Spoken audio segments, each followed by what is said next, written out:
Oke cuy, balik lagi sama gua Gani. Setelah sekian lama teman-teman ya, kita tidak berjumpa dengan generasi 10 ya. Akhirnya sekarang ada lagi yang mesen i3 Gen 10 plus GTX 1650 teman-teman ya. Oke, gak usah lama-lama dulu, gak usah banyak cincong dulu, gue jabarin dulu sekarang komponen yang dipakai di rakitan kali ini. Untuk casing di sini pakai Aerocool Trinity Mini warna putih, motherboardnya pakai MSI Pro H410MB, prosesornya Intel i3 10100F, RAM-nya pakai Teamtech Create 2x8 3200, coolernya pakai Georgebow CR1200, storage-nya ada NVMe dari Team Group MP33 256GB, graphic card-nya pakai colorful GTX 1650 GDDR6 tentunya ya. Power supply-nya FSP HV Pro 550 dan tambahan 2 buah fan RGB. Untuk harga totalnya rakitan itu menghabiskan dana segini ya teman-teman ya, 7,6 juta teman-teman ya. Apakah itu termasuk budget Kerehore atau enggak tuh teman-teman ya? Tapi buat gua ya segini udah cukup sih. Walaupun kasarnya ya, kalau ngomongin mendang-mending better memang Gen 12 tahun depan, soalnya ada Gen 13 gitu. Tapi kalau misalkan kalian tetap mau rakit i3 Gen 10 dengan 1650 juga masih powerful aja. Lu pakai gaming, streaming, editing juga masih cukup gitu ya untuk yang ringan-ringan gitu ya. Terus mungkin teman-teman juga pada bilang, wah si Gani sombong sekarang ngerakitnya RTX mulu, nggak inget waktu dulu. Rakit Athlon, rakit i3 Gen 10 nggak inget waktu dulu. Nggak gitu. Gue kalau rakit PC itu ngikutin yang mesen teman-teman ya. Jadi kalau misalkan sekarang teman-teman ngelihat rata-rata rakitan gue RTX, ya udah karena yang mesennya RTX. Ada RX ya udah yang mesennya RX. Jadi gue ngikutin pesanan. Kalau misalkan ada yang mau mesen kayak gini pun i3 sama 1650 masih gue ladenin.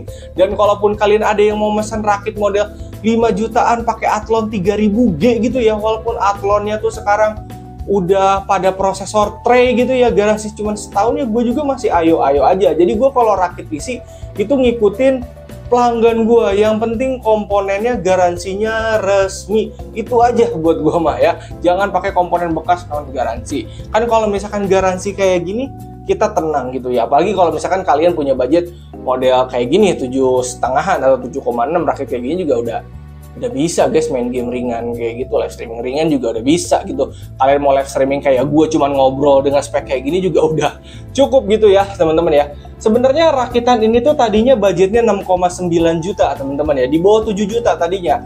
Cuman gue ngelihat spesifikasinya, jadi si ownernya tuh ngirimin spesifikasinya ke gue, dan gue lihat di situ dia masih pakai RAM 1 keping, terus juga casingnya belum ada fan casing, belum ada cooler tower. Jadi akhirnya gue menyarankan untuk RAM-nya 2 keping aja deh, setidaknya 2x8 sekarang, jangan 2x4. Terus juga pakai cooler tower deh, si CR1200 nih, ini cooler langganan kita waktu itu nih. Terus juga pakai tambahan fan casing 2 biji di atas gitu ya, setidaknya biar tenang gitu loh. Dan akhirnya ownernya memutuskan untuk yowes, gas aja 7,6, yang penting PC-nya stabil gitu, yang penting aman. Oke. Ya teman-teman ya, nggak usah lama-lama, kita langsung aja masuk ke proses perakitan sampai ketemu di pemasangan graphic card.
Oke, semua udah clear ya. Tinggal masang VGA. Asli deh, nostalgia banget rakit di casing begini dengan komponen kayak gini ya. Terakhir tuh episode berapa ya guys ya?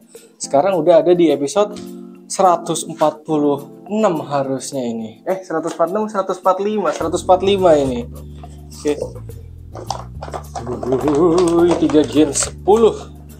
Dulu tuh zaman-zaman belum ada Gen 12, gua tuh selalu bilang gitu, kalau kalian mau rakit minimal ya, setidaknya kalian tuh punya i3 Gen 10 dengan 1650 biar hidup kalian tenang gitu. Main game enak, live streaming ringan enak, gaming ringan enak, editing juga enak, ringan-ringan, dipakai sekolah juga cocok gitu ya. Pakai kuliah juga cocok. Ini budget yang bisa dibilang cukup lah. Waktu itu pas harga lagi mahal-mahalnya tuh ini sempet sampai ke 9 jutaan gitu, 9 juta lebih. Dan sekarang alhamdulillah sih udah 7,6 lagi spek kayak gini.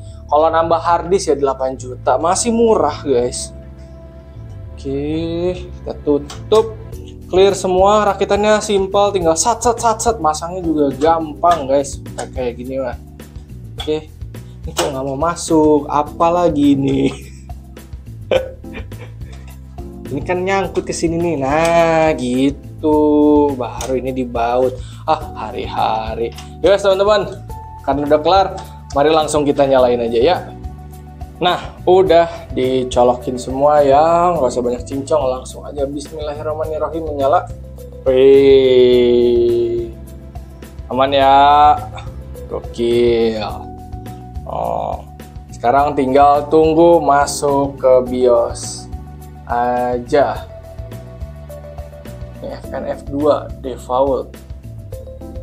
Oke, nyala lagi nanti dia, tunggu aja. Ya. Kadang kalau misalkan rakitan ada yang kayak gitu, suruh mencet F2 atau default atau F1 tuh ya. Nah, ini udah masuk ya ke BIOS-nya, H410 i3 Gen 10, RAM 16GB 2x8 ya. Oke, nah di sini memang dia jalannya 266 MHz teman-teman ya, tapi kagak ngapa, tenang aja. Oke, kagak mubazir toh. Misalkan nanti kalau suatu saat ownernya upgrade ke Gen 13 ke Gen 12 atau misalkan ganti mobo ke B560, RAM-nya bisa dinaikin ke 3200. Dan untuk i3 Gen 10 dengan RAM 266 MHz pun ini ya udah ngebut sih menurut gue ya. Jadi udah aman banget lah ya. Oke. Storage juga NVMe di sini udah kebaca ya. Yos, kalau udah gini kita tinggal masuk ke preview PC beserta testingnya ya, dan suhunya juga di sini aman. Oke. Mantap.